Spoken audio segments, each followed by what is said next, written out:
3 years of happiness, and I should have known it was too fragile to last. I stood in Elio's private study, the room he'd promised would have no more secrets between us, staring at the medical file I'd found hidden in the false bottom of his desk drawer. My hands trembled as I read the words that shattered my carefully rebuilt world. Hypertrophic cardiomyopathy. Advanced stage. Prognosis: 6 to 12 months without surgical intervention. High risk of sudden cardiac death. The date on the report was 6 months old. 6 months he'd known. 6 months he'd lied to me every single day while I believed we'd moved past deception, past the walls that had nearly destroyed us before they ever had a chance to build something real. Ginevra? Elio's voice came from the doorway, and I heard his sharp intake of breath when he saw what I held. Christo, how did I find it? I turned to face him, and the man I saw wasn't the powerful crime lord who commanded Chicago's underworld. He looked pale, exhausted, older than his 40 years. How had I not noticed? I was looking for the property deed you said was in your desk, for the gallery space you promised to help me acquire for the charity foundation. He crossed the room slowly, each step measured. Let me explain. Explain? The word came out sharp as broken glass. You're dying, Elio. Dying. And you didn't tell me, after everything we've been through. After I promised you honesty, and you promised me the same, you've been lying to me for half a year. I was protecting you. Don't. I held up my hand, rage and terror warring in my chest. Don't you dare use that excuse. We had this fight 3 years ago. You don't get to protect me from the truth. That's not how marriage works. That's not how partnership works. He flinched as if I'd struck him. I didn't want you to worry. Didn't want you to look at me the way you're looking at me right now, like I'm already dead. I'm looking at you like you're a liar. I threw the file onto his desk. What else haven't you told me? What other secrets are you keeping? Nothing else. His jaw tightened. Just this. Just that you're dying. I laughed, but it sounded broken even to my own ears. Just that every morning I wake up next to you might be the last. Just that our daughter might lose her father before she's old enough to remember him. Just that small thing. Ginevra, does Bruno know? I demanded. Does Dr. Caesar? His silence was answer enough. Of course they do. I pressed my hands to my face, trying to contain the scream building in my throat. Everyone knows, except your wife. The woman who's supposed to be your partner, your equal. I'm just the fragile thing you need to shield from reality. That's not true. He moved toward me, but I stepped back. The hurt in his eyes mirrored my own. You're the strongest person I know, Ginevra. But this, I couldn't burden you with this. Burden me? The words exploded from me. You think dying alone is better than letting me help you. You think keeping this secret is protecting me when all you're doing is stealing whatever time we have left? There is no time left. His control finally cracked, his voice rising to match mine. The surgery has a 40% survival rate. 40%, Ginevra. That means there's a 60% chance I die on that table. And if I survive, I'll be weak for months. Vulnerable. And in this life, showing vulnerability gets you killed. Gets your family killed. So your plan was to just drop dead one day and leave me to pick up the pieces? I shook my head, tears finally spilling down my cheeks. Leave Elena without a father. Leave me without you. All because you were too proud to admit you're human, that you need help. My plan, he said quietly, was to handle this myself, to settle my affairs, ensure you and Elena would be protected, provided for, to make sure that when I'm gone, no one would dare threaten what's mine. I'm not yours to protect like property. The old argument, the one we'd supposedly resolved years ago, was back with vicious clarity. I'm your wife, Elio, your partner, and partners don't keep dying from each other. He sank into his desk chair, the fight draining from him. In that moment, he looked every bit the dying man the medical file declared him to be. I'm terrified, he admitted, his voice barely audible. Not of dying. I've made peace with that. But of what happens to you and Elena when I'm gone. Of leaving you vulnerable in a world that will see you as weak without me. I wanted to go to him, to hold him, to tell him everything would be okay. But the betrayal was too fresh, the hurt too raw. You've been treating me like the same sheltered girl you married, I said instead. The one you claimed not to want, the one you thought couldn't handle your world. But I'm not her anymore, Elio.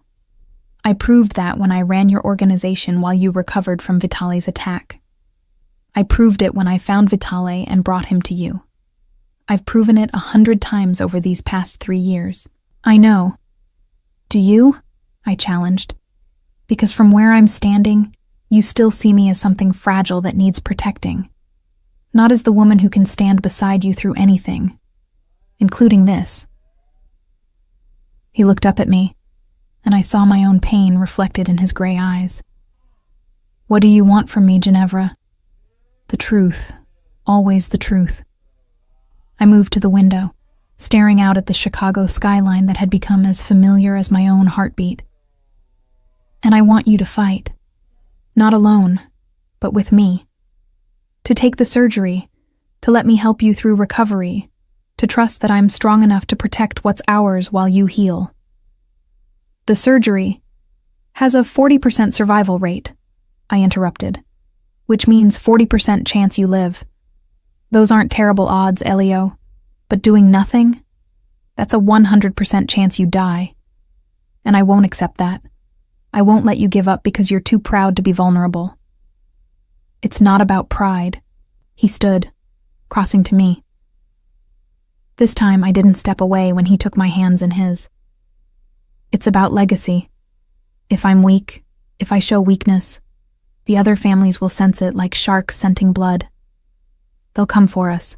For you. For Elena.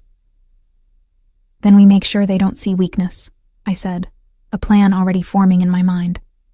We make sure they see strength. My strength. His brow furrowed. What do you mean? I mean it's time I stopped being the boss's wife and started being the boss myself.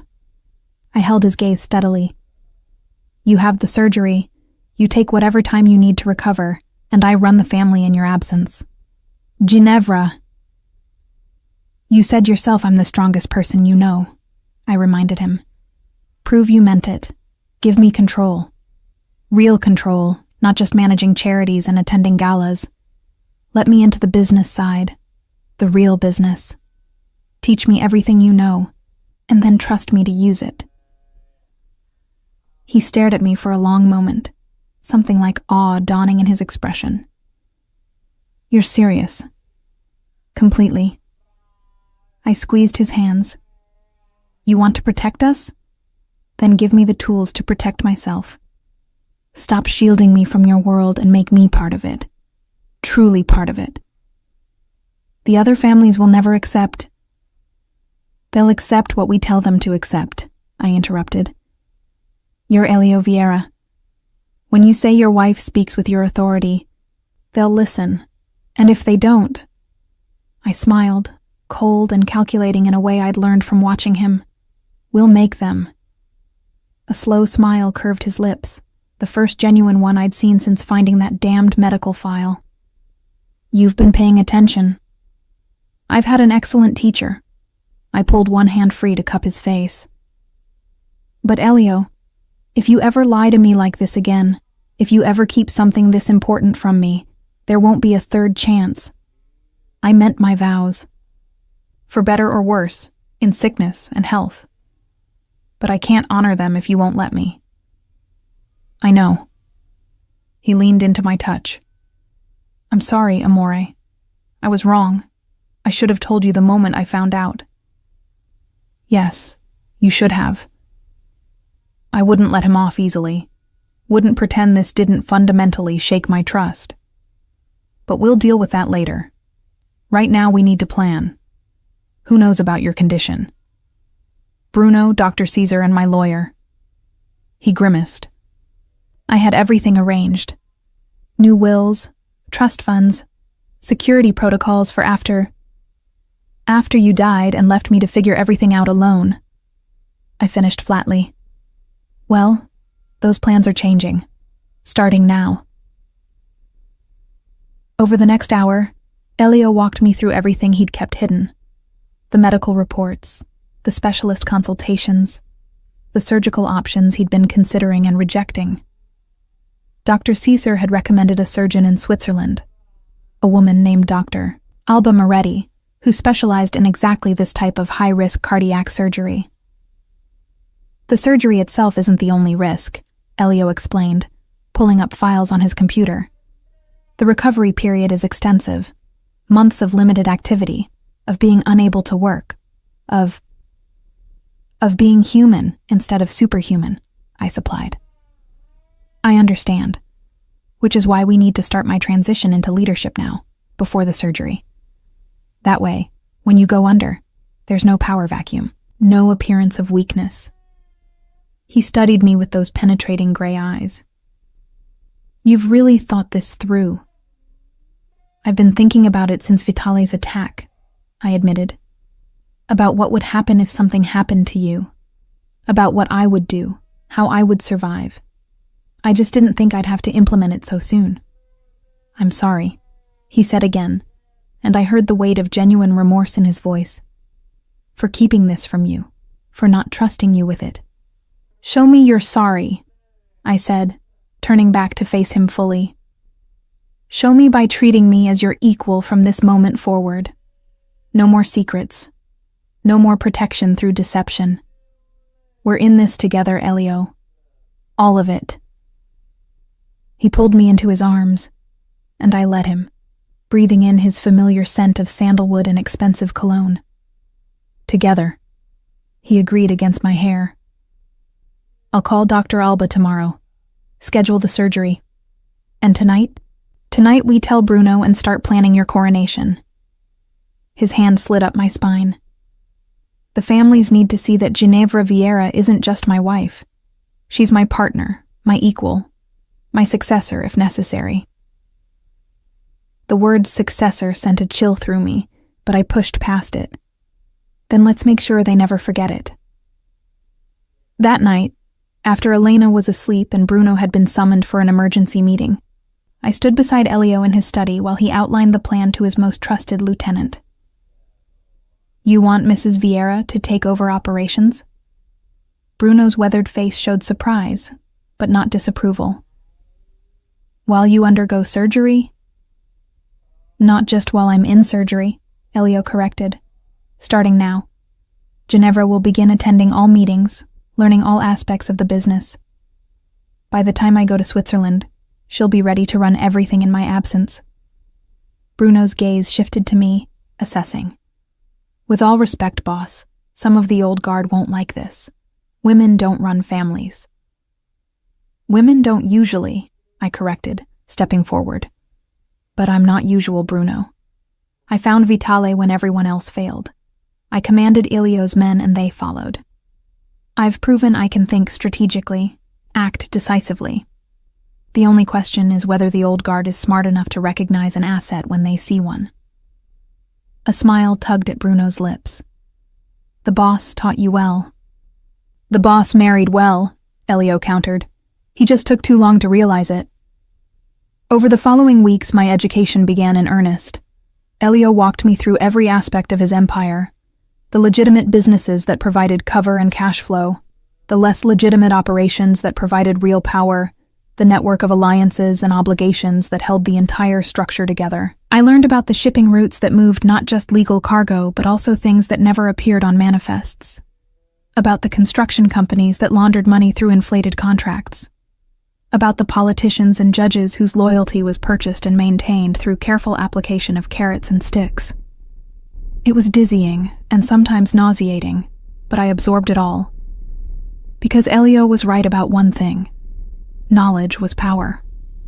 And I needed every scrap of power I could gather. The key, Elio explained one evening as we reviewed territory maps, is understanding that everything is negotiation. Violence is expensive, messy, draws attention. Better to make people believe cooperating with you is in their best interest. And when they don't believe that, his smile was cold, then you remind them what happens to people who don't cooperate. But you do it precisely, strategically. You don't burn down the forest to catch one rabbit. I thought about Vitale, about the precision with which Elio had eliminated that threat. You make it sound like chess. It is chess. Except the pieces are people, and losing doesn't just mean game over. It means death. He studied me carefully. Are you sure you want this, Ginevra? Once you step into this world fully, there's no going back to being just the charitable wife who attends galas. I was never just that, I reminded him. You just didn't see it. But I do want this, not because I crave power, but because I refuse to be helpless. I refuse to be the widow who gets devoured by sharks because she doesn't know how to swim in deep water. You won't be a widow, he said firmly. I'm going to survive this surgery. 40% chance, I reminded him gently, which means we prepare for both outcomes. If you live, I'm your partner in running this empire. If you don't, my voice caught despite my best efforts, then I'll run it alone, and I'll be good at it, because you're going to teach me everything. He pulled me close, his heart beating steadily against my ear. For now. You're terrifying when you're determined. Good, I murmured, because that's exactly what they need to see. Not the boss's fragile wife, but someone as dangerous as you are. Someone who can't be intimidated, manipulated, or destroyed. The first test came 2 weeks later, when Elio called a meeting of the 5 family heads who controlled Chicago's underworld alongside the Vieiras. It was held in neutral territory, an upscale restaurant that Elio owned, but that served as a traditional meeting ground. I dressed carefully. A tailored black suit that was elegant but severe, my grandmother's ruby necklace as my only jewelry, my hair pulled back in a sleek chignon. I looked like power, because that's what I needed them to see.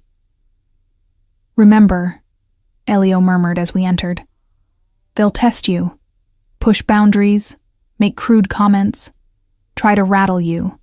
Don't react. Show them you're made of steel. The 5 men were already seated when we arrived. Giovanni Russo, the oldest and most traditional. Leon Conti, Elio's former mentor who'd been semi-retired for the past 5 years. Noel Torres, who controlled the South Side. Mario Fabri, who ran the docks. And Dario Marchetti, younger brother of the traitor who'd tried to kill Elio during the Vitale affair. All of them stood when we entered, a sign of respect for Elio. But their eyes tracked to me with curiosity and, in some cases, barely concealed disdain. Gentlemen, Elio said, his hand at the small of my back. Thank you for coming. I have an announcement that affects all of us. We sat, and I forced myself to meet each man's gaze steadily, refusing to be intimidated. As you know, Elio continued, the Vieira family has grown significantly over the past 3 years. Our territories are secure, our businesses thriving, our alliances strong. This success didn't happen by accident. It happened because I had an excellent partner helping me see opportunities others missed. Leon raised an eyebrow. Your wife has been advising you on business? My wife has been far more than an advisor, Elio corrected. She's been my strategist, my sounding board, my eyes in places where I cannot go. The charity foundation she runs has given us connections to politicians and businessmen who would never meet with someone like me. Her work has opened doors that force could never breach. That's all well and good, Giovanni said, his tone patronizing. Women have their uses, but I assume you didn't call us here to praise your wife's charity work. I felt Elio tense beside me, but I placed a hand on his arm. This was my fight. No, I said clearly, drawing all eyes to me. He called you here to inform you that I'll be taking a more active role in Vieira operations, starting immediately. The silence that followed was deafening. Dario Marchetti was the first to laugh, a short, sharp bark of disbelief that cut through the tension like a knife. "You're joking," he said, looking between Elio and me. "This is a joke, right?" "Do I look like I'm joking?" I met his gaze steadily, refusing to blink first. "With all respect, Mrs. Vieira," Noel Torres interjected, his tone suggesting he had very little respect at all. "This life isn't for women. It requires a certain ruthlessness that women don't possess," I finished for him. "I'm curious, Mr. Torres. Have you met your own wife?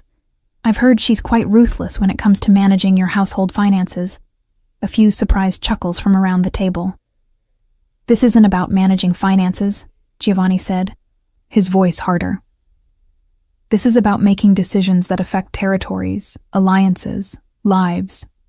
Decisions that sometimes require bloodshed." "I'm aware," I replied calmly. "I was there when Marcus Vitale tried to kill my husband. I was the one who found him when everyone else had given up the search, and I was the one who delivered him to Elio for judgment. Does that sound like someone who can't handle bloodshed?" Leon Conti, who had been silent until now, leaned forward with interest.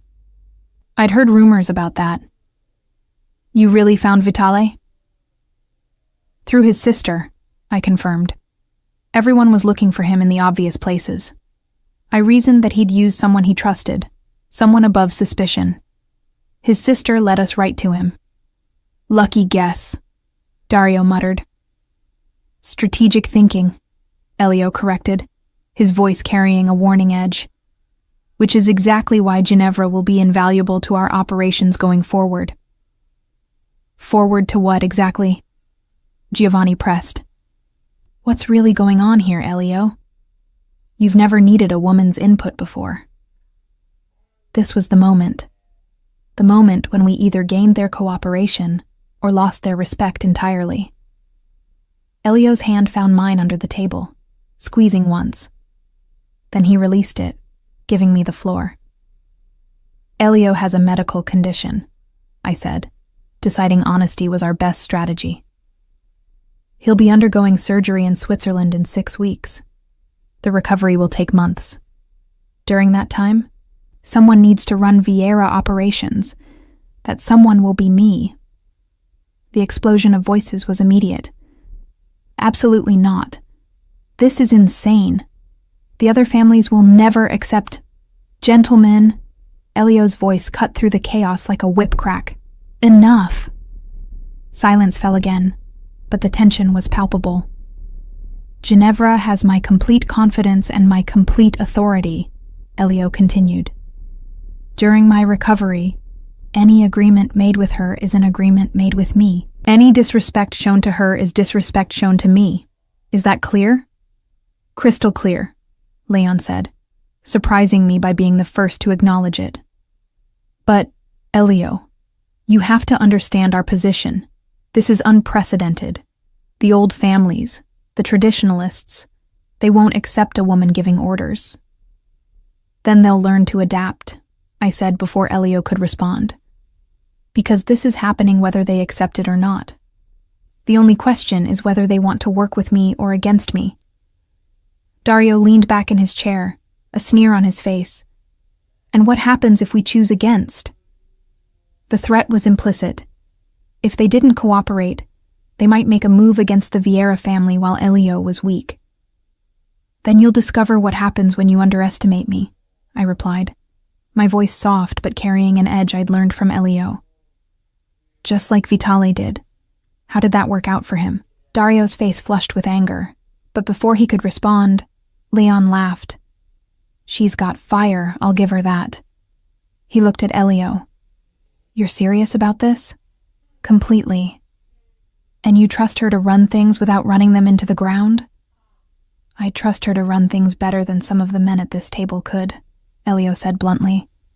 She's smart, strategic, and she understands that power comes from intelligence, not just force. Giovanni shook his head slowly. This is a mistake, Elio, a dangerous one. But if you're determined to make it, I won't stand in your way. Consider Russo family neutral on this matter. It wasn't an endorsement, but it wasn't opposition either. I'd take it. Torres family as well, Noel said grudgingly. Though I think you're both crazy. Mario Fabri nodded. The docks will continue operating as usual. As long as business isn't disrupted, I have no problem with Mrs. Vieira's interim leadership. 3 families neutralized. That left Leon and Dario. I'll support you, Leon said, looking directly at me. On one condition. Name it, Elio said. I want to be Mrs. Vieira's advisor during your recovery. Someone she can call for guidance on matters of delicacy. It was a reasonable request, and probably a smart one. Leon had decades of experience and was widely respected. Agreed, I said before Elio could. I'd value your counsel, Mr. Conti. Leon, please, if we're going to be working together, we should be on familiar terms. That left Dario, who was glaring at me with undisguised hostility. And you? Elio asked him. What's the Marchetti family's position? My position, Dario said slowly, is that this is the worst idea I've ever heard. But I also remember what happened to my brother when he challenged you, Elio. So I'll stay out of it. But don't expect my cooperation. Or my respect. I don't expect either, I replied calmly.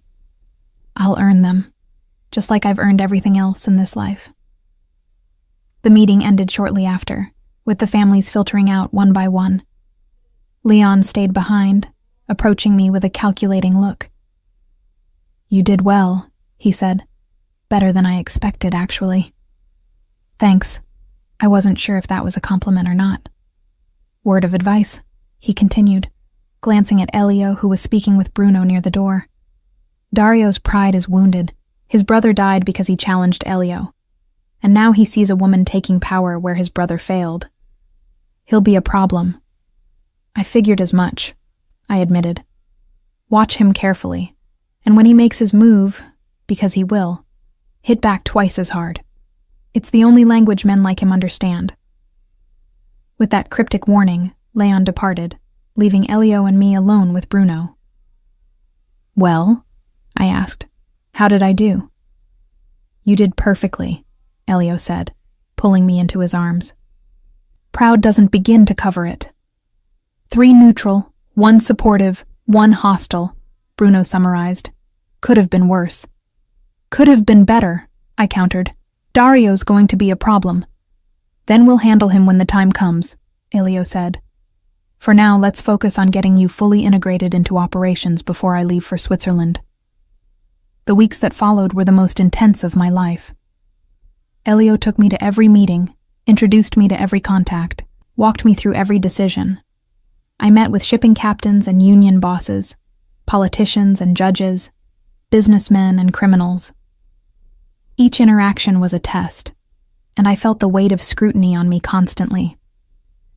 Some accepted me easily, seeing the value in staying on the Vieira's good side, regardless of who was giving the orders. Others were openly skeptical, questioning my decisions, pushing boundaries to see if I would break.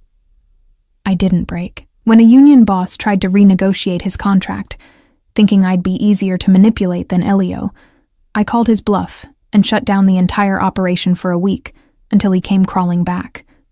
When a politician demanded twice his usual payment, I had Bruno deliver photographs of the man with his mistress. Not a threat, just a reminder of who held the real power. I learned to read people, to identify weakness and leverage it. I learned when to be merciful and when to be merciless. I learned that power wasn't about force. It was about control. And slowly, grudgingly, even the skeptics began to acknowledge that maybe, just maybe, Elio hadn't made a mistake in trusting me. The night before Elio was scheduled to leave for Switzerland, I found him in our bedroom, staring out at the Chicago skyline with a look I couldn't quite interpret. "Second thoughts?" I asked, joining him at the window. "About the surgery?" "No."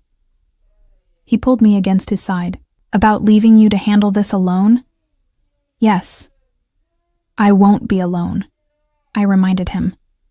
"I have Bruno, Leon, the entire organization. It's not the same as having me here." "No," I agreed, "it's not. But Elio, I need you to trust me. Really trust me. Not just say the words, but believe them. Can you do that?" He turned to face me fully, his hands framing my face. "I trust you with everything, Ginevra. My life, my empire, my legacy. You're the strongest person I know." "Then prove it," I challenged. "Go to Switzerland, have the surgery, fight to survive, and let me handle things here. No calling to check on me every day, no trying to manage from your hospital bed. Let me do this my way." His jaw tightened, clearly struggling with the idea of complete relinquishment of control. "I'll call once a week," I compromised, "to let you know how things are going, but operations are mine until you're recovered. Agreed?" "Agreed," he said finally, though it clearly cost him. "But Ginevra, if anything goes wrong, if Dario or anyone else makes a move against you, then I'll handle it." I rose on my toes to kiss him. "Stop trying to protect me from the life you brought me into. I'm not that sheltered girl anymore. I'm your partner, your equal. Trust that I can do this. I do trust you." His arms tightened around me. "I'm just terrified of losing you." "Then survive the surgery," I whispered against his lips. "Come back to me, and when you do, you'll find everything exactly as you left it, maybe even better." We made love that night with an intensity born of fear and love, and the knowledge that this might be the last time. Every touch was a promise, every kiss a prayer. Afterward, lying in the darkness with his heartbeat steady beneath my ear, I made my own silent vow. I would prove to everyone, to the families, to the skeptics, to Elio himself, that I was more than just the wife of a powerful man. I was powerful in my own right. The next morning, I stood on the tarmac and watched Elio's private jet take off, carrying him toward Switzerland and a surgery that might save him or kill him. Bruno stood beside me, his expression grim. "You ready for this, Mrs. Vieira?" he asked. I thought about everything Elio had taught me, everything I'd learned, everything I'd become over the past 3 years. "Yes," I said simply. "Let's get to work." The first week without Elio was the hardest. Not because of the work, I'd been preparing for that, but because every morning I woke up alone in our bed, reaching for him before remembering he was thousands of miles away, already in surgery or recovering from it. Dr. Alba had been clear. The operation would take 12 hours, followed by intensive care, then weeks of careful monitoring before he could even think about traveling home. I'd promised not to call obsessively, but that didn't stop me from checking my phone every 10 minutes, waiting for updates from Bruno's contact in Switzerland. "Mrs. Vieira," my assistant interrupted my brooding. We were in Elio's study, my study now, I had to remind myself, reviewing shipping manifests. "Mr. Torres is here for your 10 o'clock meeting." I straightened in the leather chair that still smelled faintly of Elio's cologne, schooling my features into the mask of confidence I'd perfected over the past month. "Send him in." Noel Torres entered with the same skeptical expression he'd worn at every interaction since that initial family meeting. He took the seat across from me without being invited, a small power play I chose to ignore. "I'll be direct," he said without preamble. "The South Side routes are mine. They've always been mine. Elio understood that. And I understand it too," I replied calmly, "which is why I'm not asking to take them over. I'm asking for a temporary increase in your processing fees." His eyes narrowed.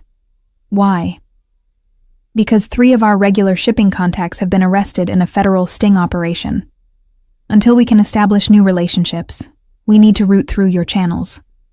The increased volume justifies increased compensation. How much increased? I named a figure that was generous but not extravagant, enough to make it worth his while, not enough to seem desperate. Torres leaned back, considering. And when your regular contacts are back online? Then we return to the previous arrangement. This is temporary, Noel. I'm not trying to encroach on your territory. I'm trying to keep our mutual business flowing smoothly during a difficult transition period. He studied me for a long moment. Elio would have just told me to do it. Wouldn't have asked, wouldn't have offered extra compensation. I'm not Elio, I said simply. I'm building my own relationships, my own way of doing business. You can either profit from that, or we can have a more traditional negotiation. Your choice. A smile tugged at his lips. You drive a hard bargain, Mrs. Vieira. I learned from the best. He stood, extending his hand. You have a deal. And Ginevra? For what it's worth, I think you might actually pull this off. After he left, I allowed myself a small smile of victory. One potential problem neutralized. My phone buzzed with a text from Bruno. Surgery underway. No updates for 8 to 10 hours minimum. My stomach clenched, but I pushed the fear aside. I had work to do. Falling apart wouldn't help Elio, wouldn't help me, wouldn't help anyone. The afternoon brought a meeting with our construction company managers, where I had to navigate a dispute about union contracts without letting them see how little I actually understood about building codes and labor regulations. I bluffed my way through it, making decisive rulings that could be adjusted later if necessary, projecting confidence I didn't entirely feel. By evening, I was exhausted and still no word from Switzerland. Go home, Bruno said, finding me still at my desk at 8 p.m. Get some rest. I'll call you the moment we hear anything. I can't just sit at home waiting, I protested. Then don't sit. But you're no good to anyone if you work yourself to death before the boss even makes it through recovery. His weathered face softened. He'd want you taking care of yourself. He was right, but that didn't make leaving any easier. The estate felt cavernous without Elio. I checked on Elena, already asleep, kissed her forehead and whispered promises I hoped I could keep. Then I retreated to our bedroom, changed into one of Elio's shirts, and tried not to think about the surgery happening half a world away. I must have dozed off, because Bruno's call jolted me awake at 2 a.m. He's out of surgery, Bruno said without preamble. It went well. Better than expected, actually. Dr. Alba says the next 48 hours are critical, but she's optimistic. Relief washed through me so intensely I thought I might be sick. Can I talk to him? He's sedated, won't be conscious for at least another day. But Ginevra? Bruno paused. He made it through the worst of it. The odds are in his favor now. I thanked him and ended the call, then promptly burst into tears I'd been holding back for days. Elio was alive. The surgery was successful. Now I just needed to prove I could hold his empire together while he healed. The second week brought my first real challenge. Dario Marchetti requested a meeting, ostensibly to discuss territorial boundaries on the north side, where our operations bordered his.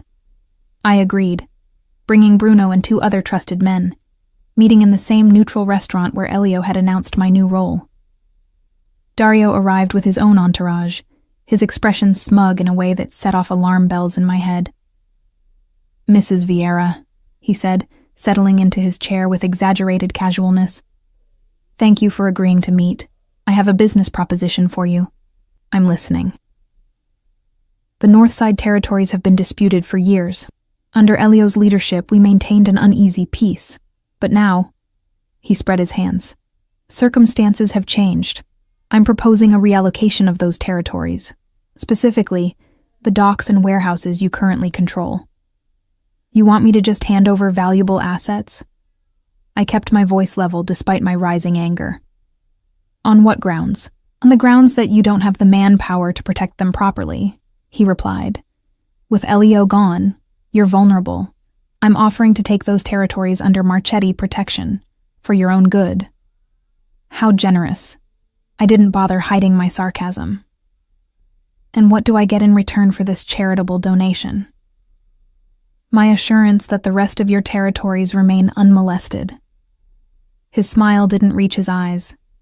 Considerate insurance. So there it was. The challenge Leon had warned me about. Dario wasn't asking.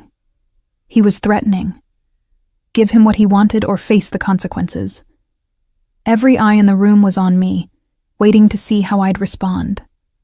This was the moment that would define whether I could truly command respect or whether I was just keeping Elio's seat warm. No, I said simply. Dario's smile faded. Excuse me? I said no. Those territories are Vieira territories. They remain Vieira territories. And if you have a problem with that, we can discuss it the traditional way. The traditional way. The way that ended with blood. You're threatening me? Dario leaned forward, his voice dropping dangerously. You've been in charge for 2 weeks, and you think you can threaten a family that's been in this city for 3 generations? I'm not threatening you, I corrected. I'm explaining reality. You're trying to exploit what you perceive as weakness. But here's what you're missing. Dario, I'm not weak. I'm just different than what you're used to. And that makes me more dangerous, not less. I stood, signaling the meeting was over. The answer is no. The territories stay with the Vieiras. If you want to push this issue, you know where to find me. But I promise you, you won't like how it ends. I walked out before he could respond, Bruno and my men falling in behind me. My heart was pounding so hard I thought it might break through my ribs.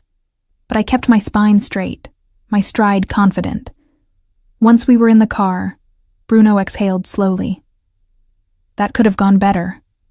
Or worse, I countered. He showed his hand.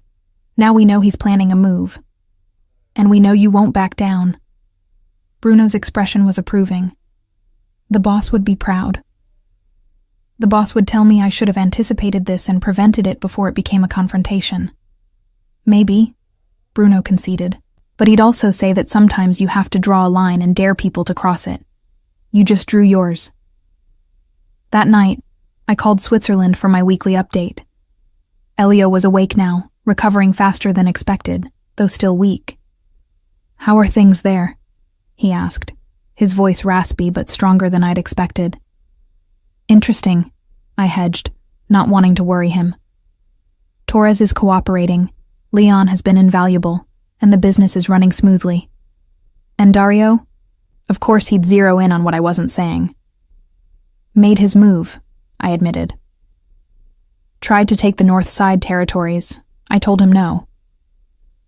Silence on the other end. Then, how did he take it? Not well. I'm expecting retaliation. Ginevra? I can handle it, I interrupted. I drew the line like you taught me. Now I have to defend it. That's how this works, right? Yes, but... He sighed, frustrated. I should be there. You're exactly where you need to be. Getting better, getting stronger. I softened my tone. Elio, I need to do this myself. If I run to you for help every time someone challenges me, I'll never have their respect. You understand that? I understand it. I don't like it, but I understand it. Then trust me to handle Dario my way. Another pause. Be careful. He's more dangerous than you think. So am I replied. That's what he's about to learn. After hanging up, I called Bruno. I need you to pull together everything we have on Dario Marchetti. Every business, every property, every transaction. I want to know where he's vulnerable. You're going after him? I'm preparing to defend myself, I corrected. But if he comes at me, I'm going to make sure he regrets it. The attack came 3 days later. One of our warehouse shipments was hijacked. The truck stopped by armed men who wore masks but whose allegiance was obvious. They took the entire cargo, legitimate goods worth over $1 million, and left a message spray-painted on the warehouse wall. Compliments of the Marchetti family. It was a direct challenge, a theft designed to make me look weak and incompetent. I stood in the warehouse staring at that message, while Bruno waited for my response. "He wants a war," I said quietly. "Looks like it. Then let's give him one. But not the kind he expects." Over the next week, I implemented a plan that would have made Elio proud. I didn't strike back with violence. That's what Dario expected, what he was prepared for. Instead, I hit him where it hurt most: his wallet. Using the intelligence Bruno had gathered, I discovered that Dario had overextended himself recently, borrowing heavily from associates to expand his operations. His cash flow was tight, dependent on several key businesses running smoothly. I systematically disrupted every one of them. The restaurant that laundered his money suddenly failed a health inspection, forcing it to close for renovations. The shipping company he used lost its contract with the Port Authority due to administrative concerns. The construction projects that provided cover for his operations tied up in permit disputes that would take months to resolve. None of it could be traced directly back to me. I used the connections Elio had built, the favors he'd accumulated, the politicians and bureaucrats who owed the Vieira family. I pulled strings I didn't even know existed until I started looking. Within 2 weeks, Dario's cash flow had gone from tight to critical. Leon called me personally. "I don't know how you did it, but whatever you're doing to Marchetti is causing him serious problems. His people are starting to jump ship." "I have no idea what you're talking about," I replied innocently. Though I did hear he was having some business difficulties. Such a shame. Leon's laugh was genuine. "Elio taught you well. This is more elegant than anything he would have done." "Elio would have gone in with guns blazing," I agreed. "I prefer a scalpel to a sledgehammer." The final blow came when I arranged for Dario's biggest creditor, a man who owed Elio several significant favors, to call in his loans. All of them. Immediately. Dario couldn't pay. Which meant he either had to liquidate assets at a loss or default and face the consequences. He called for a meeting.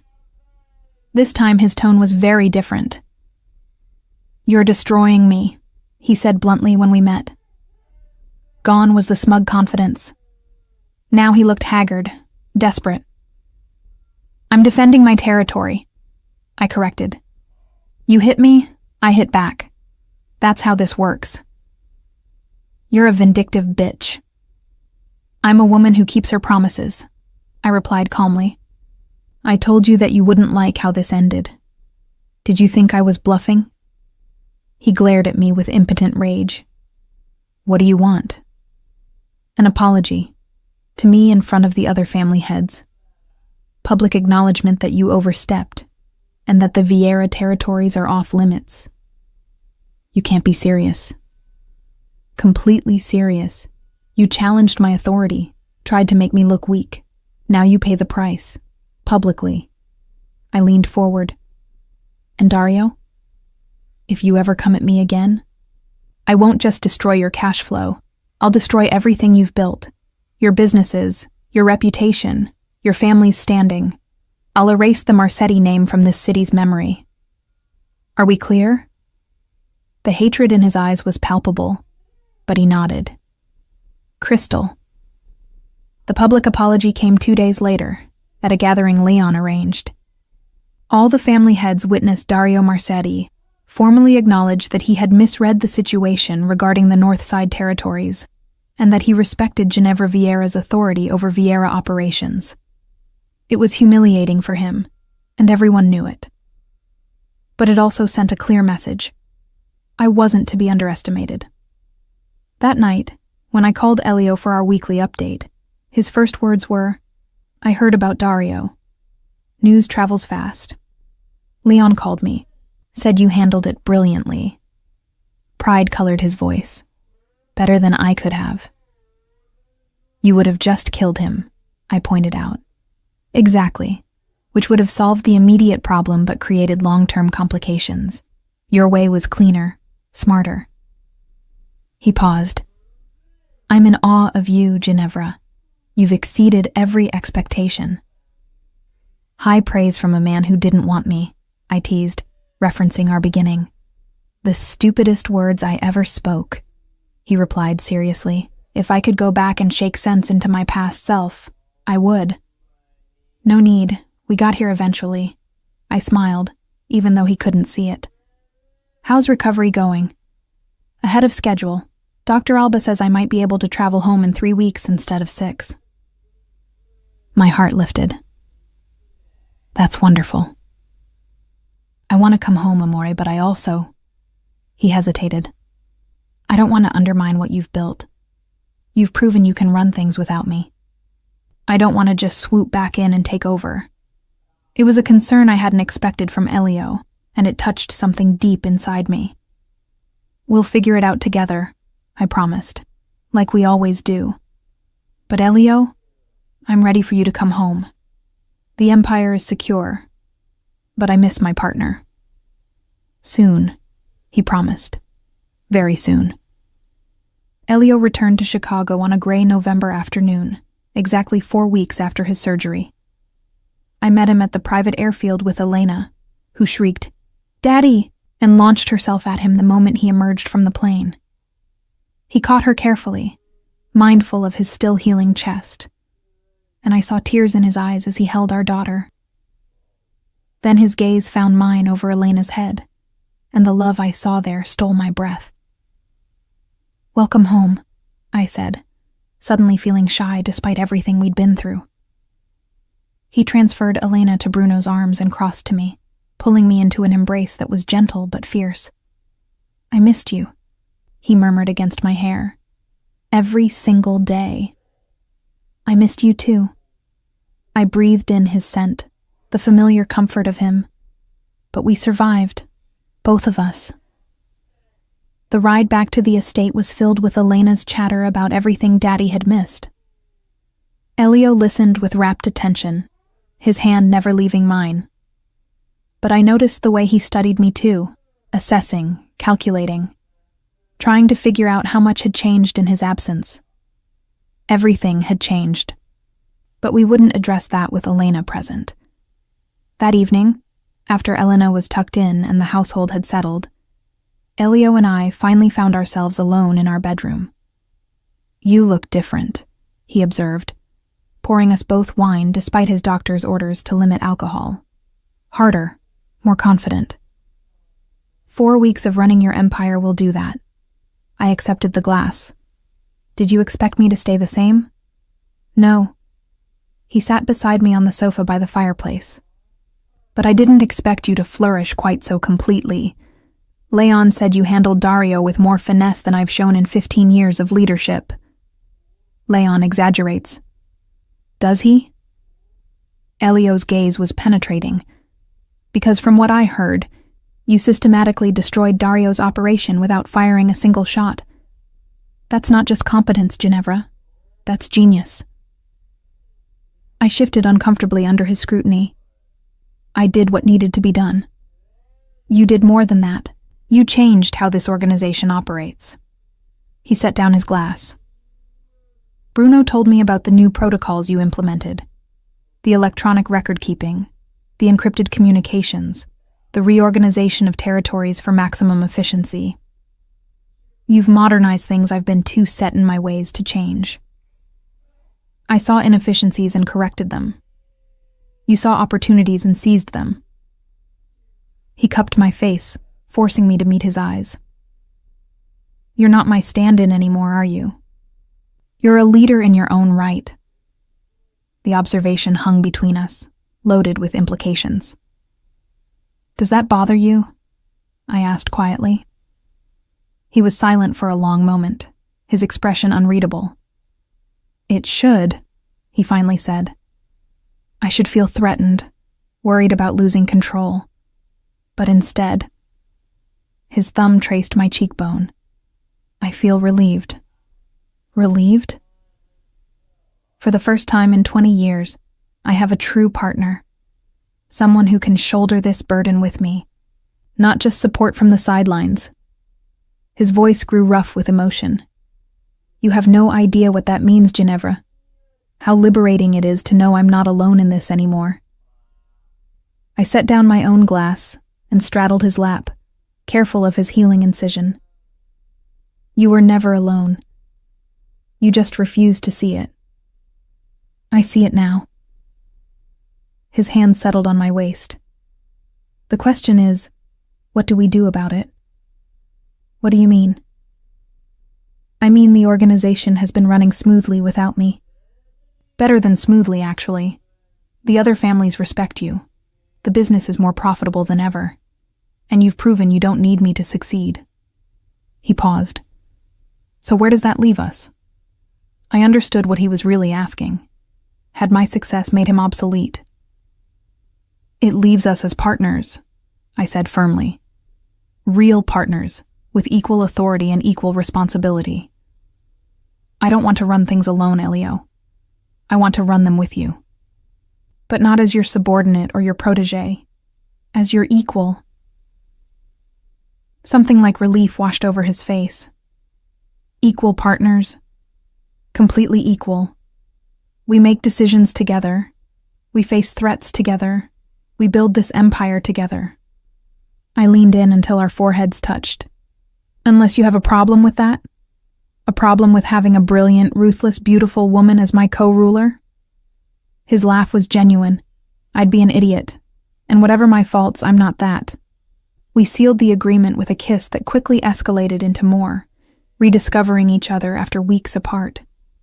He was gentler than usual, still recovering, but no less passionate. And when we finally collapsed together, sated and breathless, I felt something settle into place. We were finally, truly partners in every way that mattered. The next morning brought our first test of this new dynamic. Leon called requesting an emergency meeting. All the family heads, plus several associates from New York and Detroit. Something big was happening. We met them at the usual restaurant, but this time I sat beside Elio at the head of the table rather than slightly behind him. The symbolism wasn't lost on anyone. "Welcome back," Leon said to Elio, then nodded to me. "Both of you."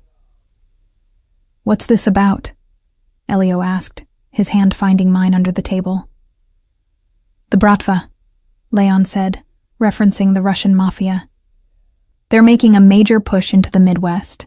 They've already absorbed 3 smaller families in Detroit and are setting their sights on Chicago."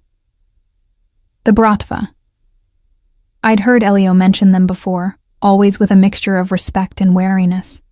They were old school, brutal, and commanded resources that rivaled any American organization. "What do they want?" I asked. "Everything," Noel Torres replied grimly. "They want to control all major ports, all smuggling routes, all high-level operations, and they're not interested in negotiating territories. They want complete dominance." "That's not going to happen," Elio said flatly. "Easy to say," Giovanni Russo countered. "Harder to enforce. They have numbers and firepower that we can't match individually." "Then we don't face them individually," I said, an idea forming. "We present a united front." All eyes turned to me. "Explain," Leon prompted. "The 5 families in Chicago have operated independently, occasionally cooperating but mostly guarding our own territories jealously. That works when we're dealing with threats from within the city. But the Bratva isn't a local threat. They're an external invasion." I leaned forward. "What if we formalized our alliance, created a coalition with shared resources, coordinated defense, unified strategy?" "You're talking about a commission," Mario Fabri said slowly. "Like the old days." "I'm talking about survival," I corrected. "Individually, the Bratva can pick us off one by one. Together, we're strong enough to make them think twice about coming here at all." "And who leads this coalition?" Dario Marchetti asked, suspicion in his voice. Let me guess, the Vieiras. No one leads, Elio said, understanding immediately where I was going. We operate as equals, with decisions made by majority vote. The Vieiras have no more authority than the Russos or the Torres or anyone else. But you have the most resources, Dario pointed out. Which we'd be sharing, I replied. Access to our shipping routes, our political connections, our infrastructure. In exchange for the same from all of you. It's not about power. It's about pooling our strengths. Leon was nodding slowly. It could work. The Bratva's strength is in their unity. We match that. We match their threat. And when the Bratva threat is neutralized? Giovanni asked. What happens to this coalition then? That's up to all of us, Elio said. Maybe we dissolve it. Maybe we discover we work better together than apart. But that's a bridge we cross when we reach it. The debate continued for hours, with concerns raised and addressed, terms negotiated, power structures hammered out. But by the end, we had agreement. The 5 families would form the Chicago Commission, a formal alliance to face the Russian threat. You realize what you just did? Elio said as we drove home that evening. You potentially changed the entire structure of organized crime in this city. We changed it, I corrected, together. No. He shook his head. That was your idea, your vision. I just supported it. That's what partners do, I replied. We support each other's ideas, make them stronger together. He pulled me close, kissing my temple. Have I mentioned lately that you're extraordinary? Not in the last few hours. Then I'm overdue. His hand splayed across my stomach. You're the most remarkable woman I've ever known, Ginevra Vieira. And I'm the luckiest man alive to call you my wife. His words warmed me, but they also reminded me of something I'd been meaning to tell him. Something I'd discovered the week before, but had waited to share in person. Speaking of family, I began, then hesitated. He pulled back to look at me. What is it? I'm pregnant. The words hung in the air between us. Elio's expression cycled through shock, joy, fear, and back to joy again in the space of seconds. Pregnant, he repeated, his hand pressing more firmly against my still flat stomach. How far along? About 8 weeks. I found out right before you came home. I searched his face for any sign of displeasure. Are you happy? Happy? He laughed, the sound pure and unrestrained. Ginevra, I'm ecstatic. Terrified, but ecstatic. His expression sobered. You've been running the organization while pregnant? Taking meetings, dealing with threats? I'm fine, I interrupted. The pregnancy is perfectly normal, and I'm not going to stop working just because I'm expecting. I didn't suggest you should, he said quickly, but maybe we could dial back some of the more dangerous aspects, at least until after the baby is born. We'll see, I hedged. But Elio, I meant what I said. I'm not going back to being the sheltered wife. Pregnant or not, I'm your partner. That doesn't change. I know. He pulled me fully into his arms, careful of both his healing chest and my growing secret. And I wouldn't want it to. But you can't blame me for wanting to protect you both. I don't blame you, I assured him. As long as you understand that protection and partnership aren't mutually exclusive. You can worry about me and still respect my autonomy. I'm learning that, he admitted, though it goes against every instinct I have. Then keep learning, I said, rising on my toes to kiss him. Because this baby deserves parents who are equals, who respect each other, who show them that power and love can coexist. They do coexist, he murmured against my lips. In you.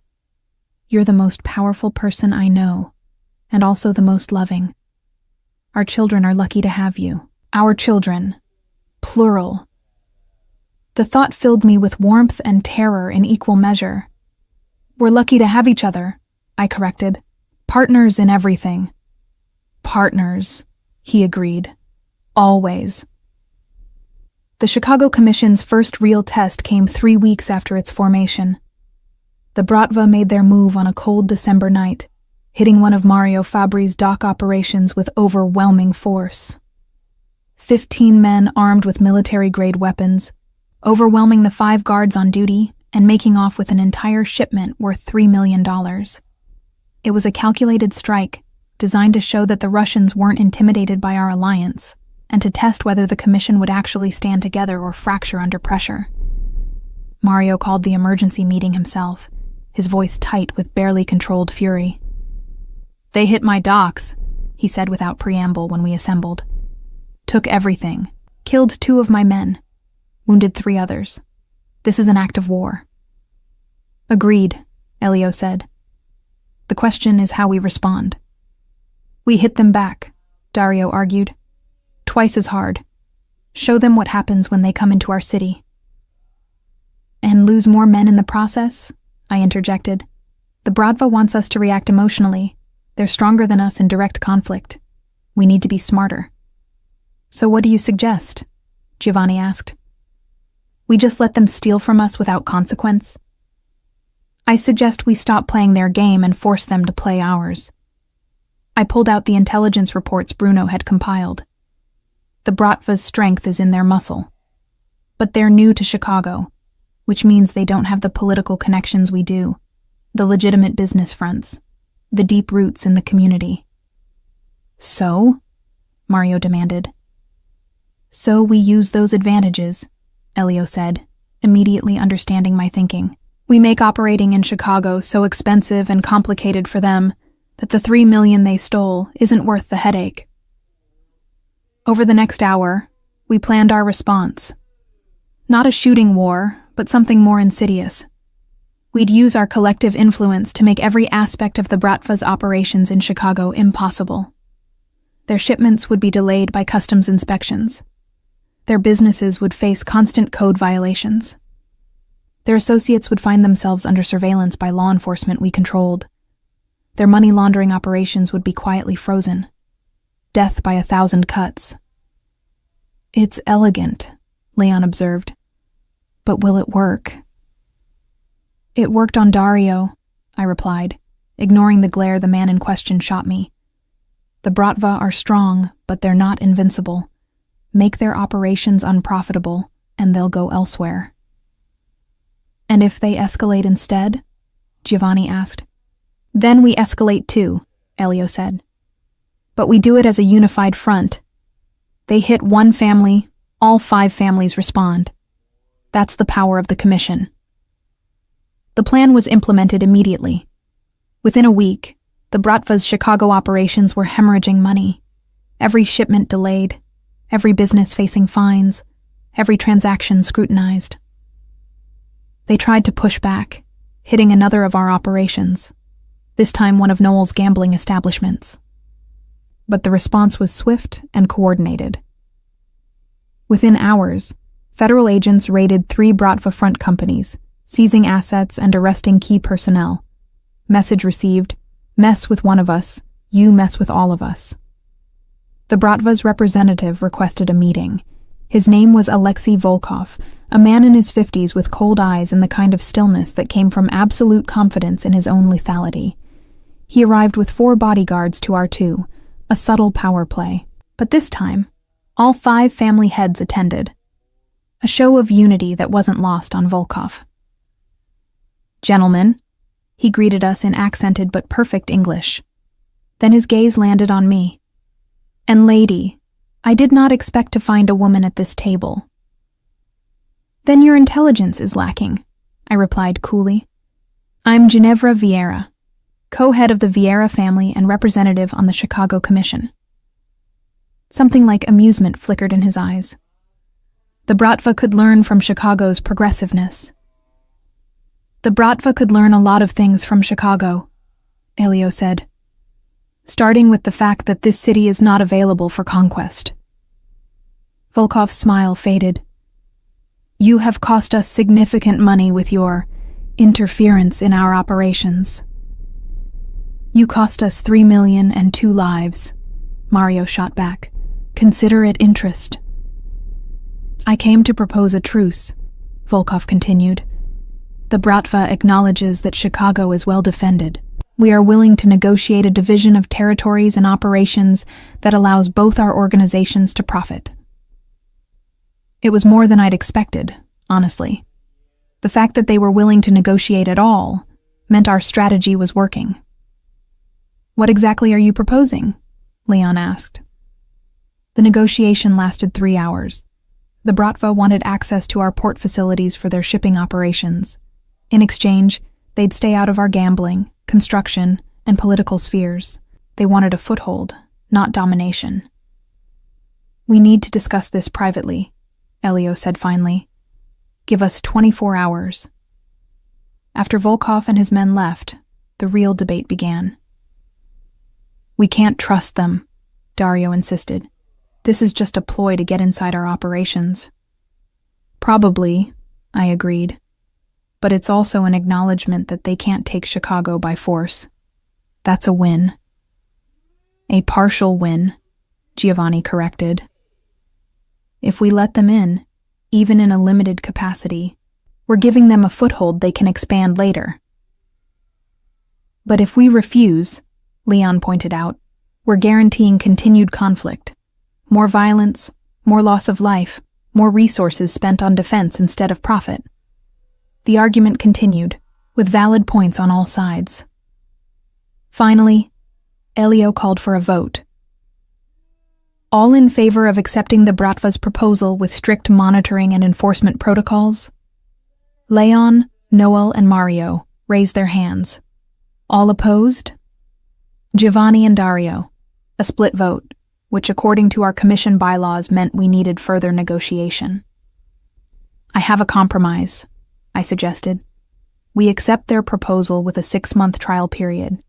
If they honor the agreement, we extend it. If they violate any terms, the deal is void, and we go back to full opposition. That way we're not committing long-term, but we're also not throwing away a chance for peace. The men exchanged glances. Slowly, even Dario nodded. I can live with that, Giovanni said. The modified proposal was presented to Volkov the next day. He accepted with minimal pushback, recognizing it as the best deal he was likely to get. You have surprising wisdom for one so young, he told me as we finalized the agreement. In Russia, women are not permitted such authority. In Chicago, I replied, we've learned that talent has no gender. Perhaps Russia could benefit from similar enlightenment. His laugh was genuine. Perhaps, though I think it will be many years before my countrymen agree. After the Russians left, Leon approached me with an expression I couldn't quite read. That was well done, he said. The compromise, the negotiation, the way you handled Volkov. Elio couldn't have managed it better.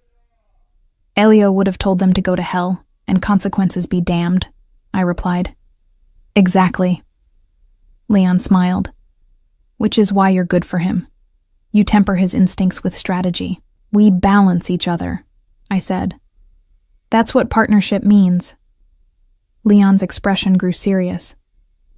There are some in the organization who question whether Chicago needs 2 Vierias in charge, who think Elio should resume sole control now that he's recovered. I felt a chill. And what do you think? I think they're idiots, Leon said bluntly. I think you've proven yourself 10 times over. And I think anyone who can't see that you and Elio are stronger together than apart is blind to how power actually works. His words bolstered me, but the knowledge that some questioned my authority stung. That night, I mentioned it to Elio as we prepared for bed. Bruno mentioned the same thing, he admitted. There's a faction, small but vocal, that thinks I should reassert dominance, that our equal partnership makes us look weak. And what do you think? I asked, suddenly uncertain. He pulled me close, his hands framing my face. I think they're wrong. I think our partnership makes us stronger. More balanced, more strategic, more resilient. You've proven that while I was gone. But if it's causing division in the ranks, then we address it directly, he interrupted. We make it clear that this is how the Vieira family operates now, together. And anyone who has a problem with that can find employment elsewhere. That could be risky, pushing out experienced men because they don't like reporting to a woman. It's riskier to keep people who don't respect our leadership structure, he countered. Loyalty works both ways, Ginevra. I'm loyal to you, and I expect the same from everyone who works for us. The next day, Elio called a meeting of all Vieira lieutenants and associates. Nearly 50 men gathered in the estate's ballroom, curious and wary. Elio stood at the front with me beside him, presenting a united front. There have been questions, he began without preamble, about the leadership structure of the Vieira family. Some of you are uncomfortable with the idea of answering to my wife with the same deference you show me. So let me make this absolutely clear. Ginevra Vieira is not my assistant, not my advisor, not my subordinate. She is my equal partner in every aspect of our operations. Murmurs rippled through the crowd. I understand this is a change from tradition, Elio continued, and I understand some of you have concerns. So I'm giving you a choice.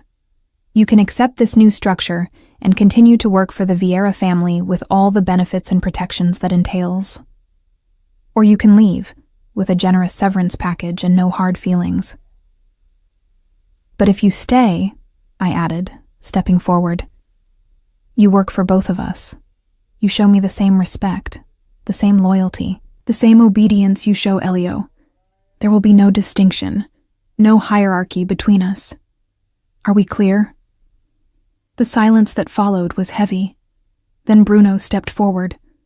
Crystal clear, Mrs. Vieira. And for what it's worth, I think this family is stronger with both of you leading it. One by one, the others nodded agreement. A few looked uncertain, but none chose to leave. By the end of the meeting, our authority was reinforced.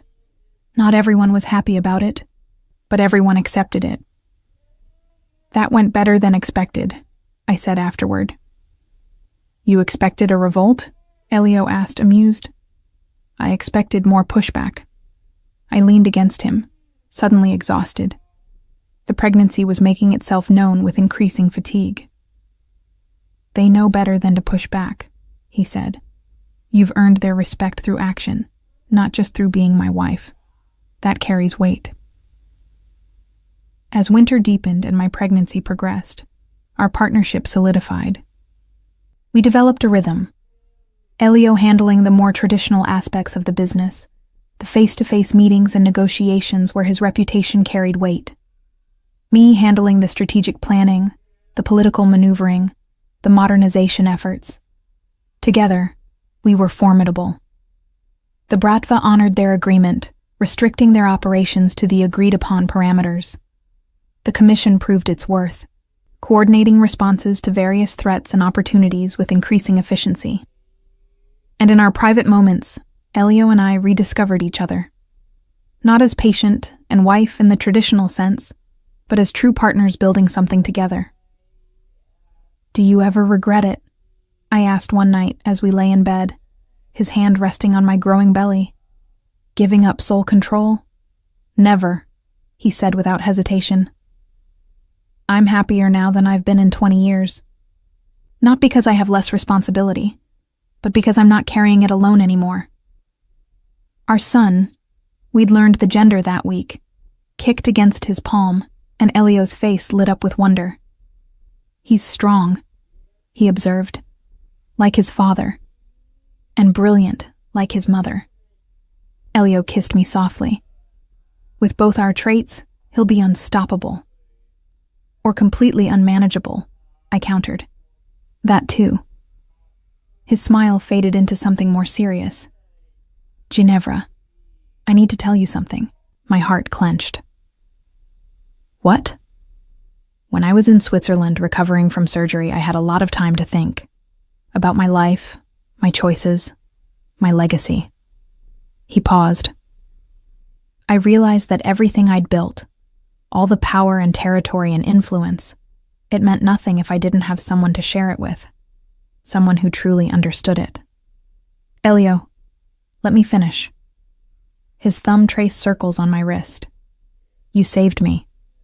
Not just by finding that medical file, not just by forcing me to have the surgery. You saved me from becoming my father, from dying alone and bitter, surrounded by people who feared me but didn't love me. Tears pricked my eyes. You're not your father. I was becoming him. Before you, I was already halfway there. Cold, isolated, trusting no one. His voice roughened. You changed that. You made me believe that power and love could coexist, that strength and vulnerability weren't mutually exclusive, that I could be both a leader and a husband, both feared and loved. You taught me those things too, I whispered. How to be strong without being cruel, how to command respect without demanding it, how to build instead of destroy. Then we saved each other, he said simply, and we'll continue saving each other, every day, for the rest of our lives. It was a promise and a vow, more meaningful than our wedding ceremony had been. Outside, snow began to fall over Chicago, blanketing the city in white. But inside our bedroom, warmth surrounded us. The warmth of partnership, of love, of a future we were building together. Brick by brick, decision by decision, challenge by challenge. Together. I went into labor during a commission meeting. Not ideal timing, but then, our son had never been one for convenience. At 7 months pregnant, I'd insisted on continuing to attend all important meetings, despite Elio's concerned protests. This is a critical negotiation with the Detroit families, I'd argued that morning. I need to be there. You need to be resting, he'd countered. You're due in 6 weeks, which means I have 6 weeks to continue working. He'd given up arguing, knowing it was futile. But I'd seen the worry in his eyes. The meeting was proceeding smoothly, a discussion about expanding our coalition model to other cities, when the first contraction hit. Sharp, unmistakable, and far too intense for Braxton Hicks. I gripped the edge of the table, breathing through it. Elio noticed immediately. Ginevra? I'm fine, I managed. Just... The second contraction cut off my words, and suddenly the room was in motion. Elio was beside me. Leon was calling for Dr. Caesar. The other family heads were clearing out with remarkable speed. The baby's not due for 6 weeks, I gasped between contractions. Apparently he has other plans, Elio said, his voice tight with barely controlled panic as he helped me to the car. The ride to the hospital was a blur of pain and fear. Too early, the baby was coming too early. What if something was wrong? What if... He'll be fine, Elio said, reading my thoughts as he always did. You're both going to be fine. I wanted to believe him. Needed to believe him. Dr. Caesar met us at the hospital with a team of specialists. Premature labor, he confirmed after a quick examination. We'll try to slow it, but if we can't, we're prepared for an early delivery. They couldn't slow it. Our son was determined to make his entrance ahead of schedule. 8 hours later, Marco Elio Vieira entered the world weighing 5 pounds, 4 ounces, and screaming with impressive lung capacity for such a small human. He's perfect, Dr. Caesar assured us, as nurses whisked our son away to the NICU for monitoring.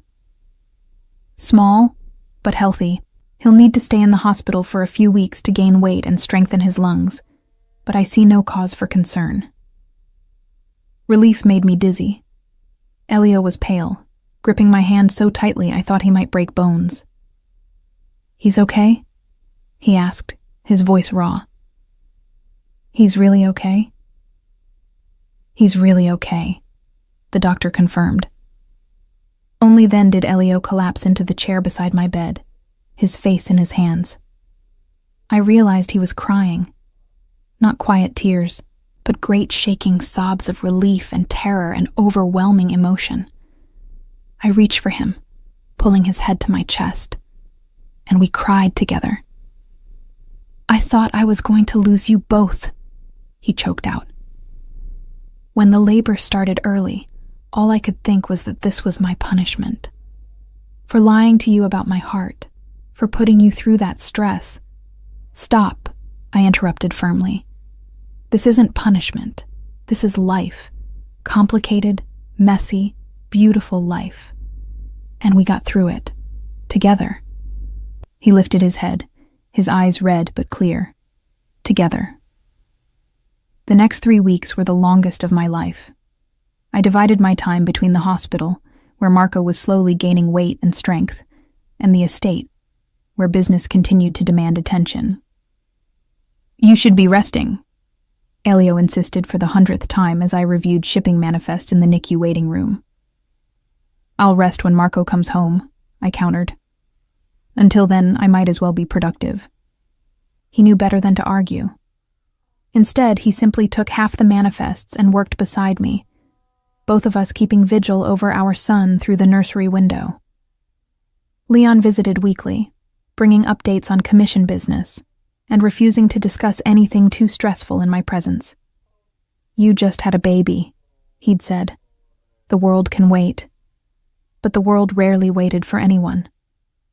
On Marco's 15th day of life, as Elio and I sat beside his incubator watching him sleep, Dr. Cesar approached with an expression that made my heart sink. "There's been a development," he said carefully. "Nothing concerning Marco's health," he added quickly, seeing our faces. "But there's someone here demanding to see you both. A man named Victor Kozlov." Elio's face went completely still. "Kozlov is here? In Chicago?" "Who's Kozlov?" I asked. "The Bratva's second in command," Elio said grimly. "Alexei Volkov's boss. What does he want?" "To talk, apparently. He's in the waiting room with 6 bodyguards. Hospital security is nervous." Elio looked at me, the question clear in his eyes. "Let's hear what he has to say," I decided. "But not here. Not near Marco." We met Kozlov in a private conference room the hospital made available. He was older than Volkov, 60s perhaps, with iron-gray hair and eyes like chips of ice. But when he saw me, still clearly recovering from childbirth, something almost like respect crossed his face. "Mrs. Vieira," he greeted me in heavily accented English. "Congratulations on your son's birth." "Thank you," I replied cautiously. "Though I doubt you came all the way to Chicago to offer congratulations." A smile tugged at his lips. "Direct. I like this. Volkov said you were unusual woman." "What do you want, Kozlov?" Elio asked bluntly. "To make proposal." Kozlov settled into his chair with the confidence of a man accustomed to being the most dangerous person in any room. "The Bratva is expanding operations in United States. But we have difficulty with local organizations. They do not trust us, do not cooperate. There is much conflict, much expense. And," I prompted, "and Chicago is different. Here there is commission. Here 5 families work together, make alliance. Is smart, efficient, profitable." He leaned forward. "The Bratva wishes to learn from this model, to propose similar arrangement in other cities." I exchanged a glance with Elio. This was unexpected. "You want to form commissions in other cities?" I asked. "Want to work with you to form commissions," Kozlov corrected. "Chicago commission as model, as, how you say, consultant. You help us establish cooperation with American families. We share profits from peaceful expansion instead of expensive war." "You're asking us to franchise our alliance structure," Elio said slowly. "Is good business, yes." Kozlov spread his hands. "We all profit. Less violence, more money. The Bratva gets foothold in American markets. American families get piece and share of Russian operations. Everybody wins. It was brilliant, actually, and completely unprecedented.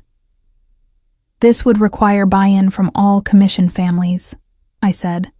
We don't make unilateral decisions. I understand. Is why I come to you both. You are leaders, yes? Other families follow your guidance. We'll need guarantees, Elio said.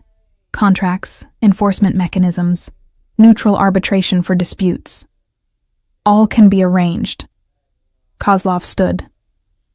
I give you time to discuss with partners. But Mrs. Vieira, his gaze fixed on me, I think you understand what I offer. Is chance to change how this business operates in America. Less like warring tribes, more like corporation, more civilized. After he left, Elio and I sat in silence for a long moment. He's not wrong, I finally said. The commission model works. If we could replicate it in other cities, coordinate resources and responses across regions, we'd fundamentally reshape organized crime in America, Elio finished. Create something unprecedented. Is that a good thing or a bad thing? He considered. I think it's an inevitable thing. The old way. Families fighting each other for scraps. It's unsustainable. Cooperation is the future. We've already proven that here. Then we present it to the commission, I decided. Let them vote. If they support it, we move forward. If not, we still have our local alliance, Elio said. But Ginevra, if they support this, you realize what it means? You'd be helping to build a national organization. That's a level of influence beyond anything my father or grandfather ever dreamed of. Good, I said simply. Let them see what a woman can build when given the chance. His smile was full of pride and love. They're going to underestimate you, right up until the moment you prove them wrong. The commission voted in favor of exploring Kozlov's proposal, with the caveat that all arrangements be carefully structured and legally protected. I spent the next months, while Marco grew stronger and finally came home, while I recovered my strength and returned to full operations, negotiating the framework for what would become the National Cooperative. It was delicate work, balancing the Bratva's needs with American families' suspicions, creating structures that protected everyone while advancing the collective good. Leon was invaluable, his decades of experience and widespread respect opening doors that would have remained closed to me alone. By Marco's first birthday, we had pilot programs running in 3 cities, Detroit, Philadelphia, and Miami, all modeled on the Chicago Commission, all showing promising results. You've created something remarkable, Leon told me at Marco's birthday party, watching as Elena helped her baby brother smash his cake. Your children will grow up in a very different world than we did. That's the idea, I replied. A world where cooperation is valued over conquest, where intelligence matters more than violence, where women like me have a place at the table without having to fight for every scrap of respect. You've already changed that, Leon said.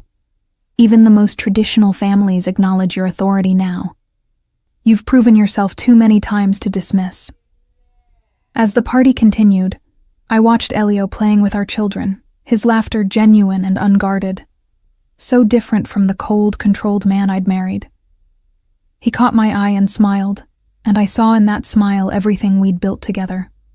An empire, yes, but more than that, a partnership, a family, a future. That night, after the children were asleep and the estate was quiet, Elio and I stood in our bedroom balcony, looking out over Chicago. Do you remember what you said when you found out about my heart condition? He asked, pulling me against his chest. Which part? I said a lot of things. You said you refused to be helpless, that you wanted the tools to protect yourself. His arms tightened around me. You've gone so far beyond that, Ginevra. You haven't just protected yourself. You've protected all of us. You've built something that will outlast both of us. We built it together, I corrected. No. He turned me to face him. I may have laid the foundation, but you built the structure. The national cooperative, the modernization of operations, the diplomatic approach to conflict. That's all you. And the strength to implement it came from watching you, I countered. From learning from you. We've always been better together than apart, Elio. Better together, he agreed, pressing his forehead to mine. Which is why I have a proposal. Another one? The most important one. He pulled back slightly. I want to formalize our partnership. Not just in practice, but legally. Equal shares in all holdings, equal authority in all decisions, equal recognition as heads of the Vieira family. We already have that, I pointed out. We have it in practice. I want it in writing, in contracts and legal documents that can't be challenged. So that if something happens to me, you don't have to fight for control. It's already yours. Tears stung my eyes. You're not going to die, Elio. Dr. Alba said your heart is stronger than ever. I know, but I've learned not to take anything for granted. His thumb brushed away a tear that escaped. You saved my life, Ginevra. Twice. Once by finding that medical file and forcing me to face my mortality. And once by showing me that life is worth living, not just surviving.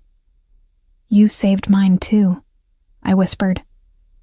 You gave me purpose, power, partnership. You saw me as more than just a strategic asset. You saw me as an equal. I see you as extraordinary, he corrected, as someone who took a broken man's empire and made it into something better, something sustainable and forward-thinking, something our children can be proud of. We stood there for a long time, holding each other under the Chicago stars, two people who had started with rejection and fear and somehow built something beautiful from those ashes.